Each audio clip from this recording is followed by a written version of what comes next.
Non, je ne vais pas inséminer une vache. Aujourd'hui, je pensais que je vous montrerais comment on met des chaînes, ces chaînes-là rapides, pour rouler dans la neige quand on n'a pas des très bons pneus de neige ou quand la neige est très profonde et très épaisse. Ce qui n'est pas le cas aujourd'hui. Il y a pas mal de neige, mais on n'a pas des grosses neiges encore. Cela dit, ici où je suis, il y a une grosse descente. Et chaque fois que je prends le camion pour prendre cette descente-là, le camion glisse. Donc c'est un peu dangereux. Donc je me disais que j'en profiterais, mettre les chaînes pour vous montrer comment ça fonctionne. Alors si je me souviens bien, chaque année c'est la même chose, il faut s'en rappeler comment mettre ces chaînes-là. On veut mettre le côté rouge de l'autre côté, du côté intérieur du pneu.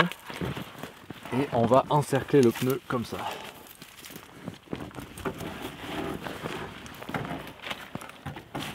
Et en fait, techniquement, avec ces chaînes-là, il n'y a pas besoin de rouler. Bon, bien sûr, il faut rouler un peu, mais il n'y a pas besoin de reculer. Vous pouvez le mettre, disons que vous êtes bloqué dans la neige, vous pouvez le mettre directement.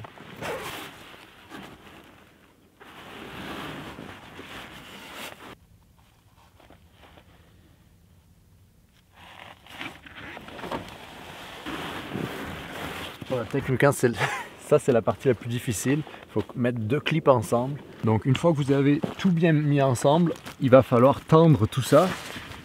Et c'est ça la partie la plus délicate, c'est de bien équilibrer en fait vos pneus. Donc ajoutez une coche à la fois quand vous achetez ces chaînes là. Les gants ils viennent avec, ça c'est très pratique. Le plus important là-dedans, c'est que le nombre de coches, 1, 2, 3, soit le même en haut et en bas. 1, 2, 3.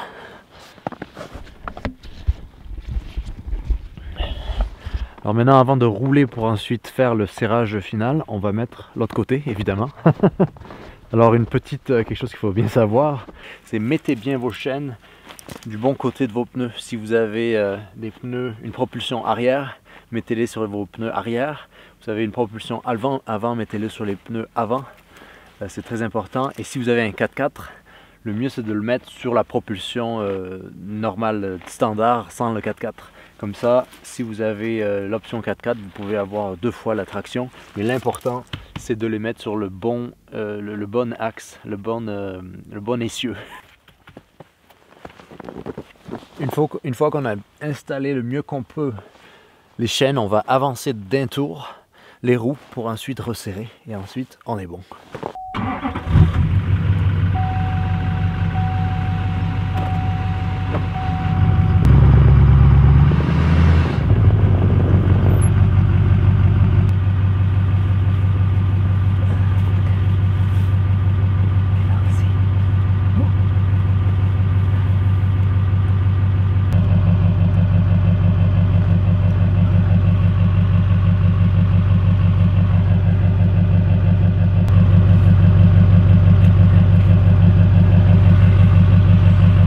Comme je le disais, il faut qu'il y ait le même nombre. 1, 2, 3, 4, 5, 6, 7.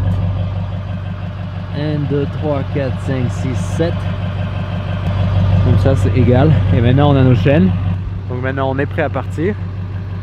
Et faut quand même faire attention, on va pas aller trop vite.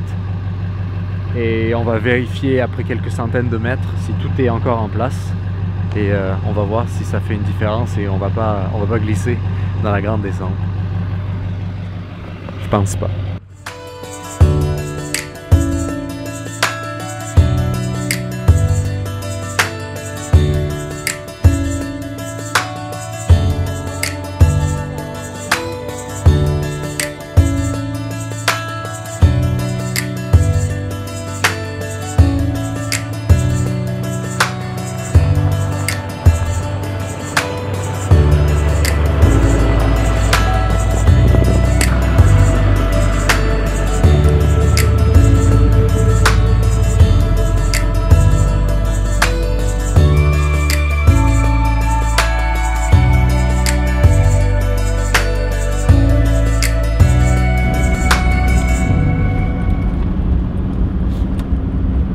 comme je le disais plus tôt, avec des chaînes, on veut pas aller trop vite. On va jamais aller au-dessus de 50 km/h. Chaque fois que j'ai mis des chaînes dans n'importe quelle situation, je suis toujours resté autour de 30 km/h max. Le mieux, c'est même limite beaucoup plus lentement. Parce que évidemment, on va utiliser ça dans des endroits qui sont très enneigés avec peu de traction. Mais ça va vraiment aider beaucoup, non seulement à franchir des endroits enneigés en montée pour ne pas patiner, mais pour moi j'utilise ça surtout en fait parce qu'en montée je m'en fous si je glisse. Par contre je m'en fous moins si je glisse en descente, et c'est pour ça que j'aime beaucoup ces chaînes rapides là. Ça m'a pris une 10-15 minutes à mettre, mais j'aime beaucoup parce que ça permet de se sentir beaucoup plus en sécurité dans des descentes. Alors là on voit pas vraiment, mais je suis sur une route de montagne. Bon, il y a une petite, j'ai fait une marque ce matin, mais ça reste que en descente, avec les températures qui baissent autour de 0, tout commence à être très glissant. Et notamment cette petite partie ici, qui est la partie où je glisse à tous les coups. Et donc, vous voyez, là, j'appuie sur les freins et ça freine sans problème.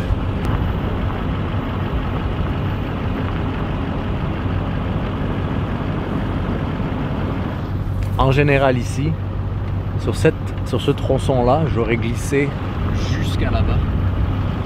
Et c'est super dangereux parce qu'il y a un bas-côté des deux côtés, il y a le bas-côté des deux côtés, et il y a surtout une falaise de l'autre côté. Donc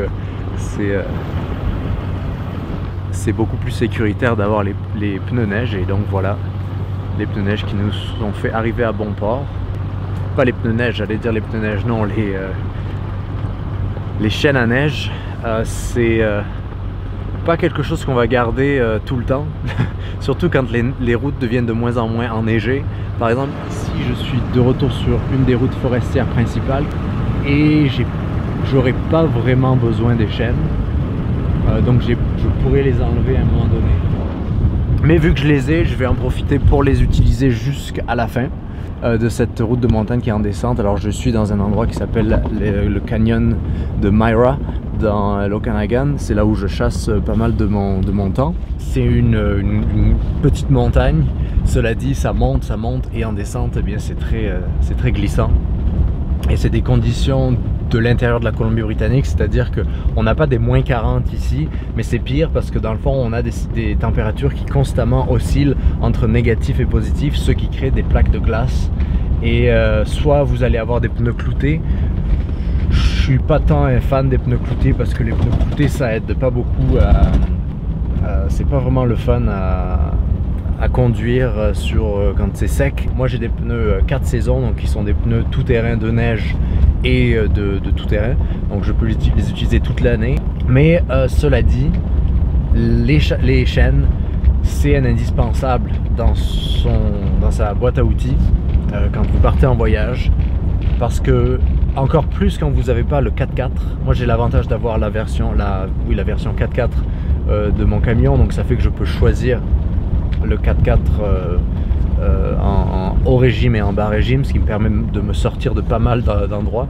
Mais quand vous n'avez pas la chance d'avoir un 4x4, eh bien les chaînes c'est le mieux que vous trouverez. Et c'est pas si cher que ça. Alors je suis pas commandité par cette marque là, d'ailleurs je sais même pas la marque que c'est. Ces chaînes elles viennent de partout. Elles se trouvent partout, elles se trouvent dans les sites, tous les sites là. Et elles ont tendance par contre à briser si vous les utilisez un peu trop à long terme et que disons vous êtes pressé et vous faites pas attention. Il m'est arrivé une fois d'en briser, bon un peu, j'étais un peu en colère, j'ai forcé sur la chaîne et la chaîne a brisé. Donc c'est pas vraiment, voilà, c'est ce que vous payez, c'est des chaînes en dessous de 100 $. C'est très abordable, sachant que des chaînes, des très bonnes chaînes en V sont en général autour des 300 $. Donc c'est un bon entre-deux parce que je les mets très rarement les chaînes, mais quand j'en ai besoin, ça me rassure beaucoup en fait, plutôt que de glisser et d'avoir peur de constamment avoir un accident ou de glisser. Donc voilà, les chaînes, un indispensable pour les voyages en hiver. C'est tout ce que j'avais à vous dire pour cette vidéo, merci de l'avoir suivi. On va enlever les chaînes à la fin, là je vais vous montrer. Donc merci d'avoir suivi cette vidéo et je vous donne rendez-vous dans une autre vidéo pour d'autres petits conseils sur le voyage l'hiver et sur la route, sur ces routes enneigées. Mon pays, ce n'est pas un pays, c'est l'hiver.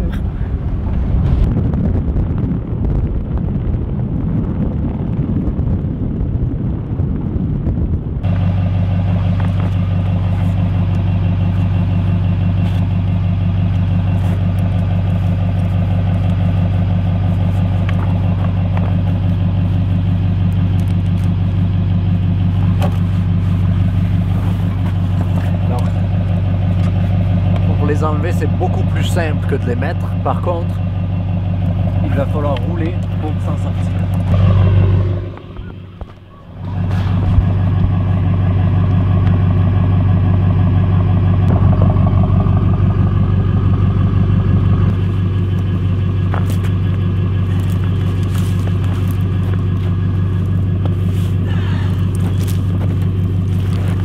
Et ensuite, on va les sécher, les faire sécher à l'intérieur du camion et les ranger dans leur petite boîte. Et voilà.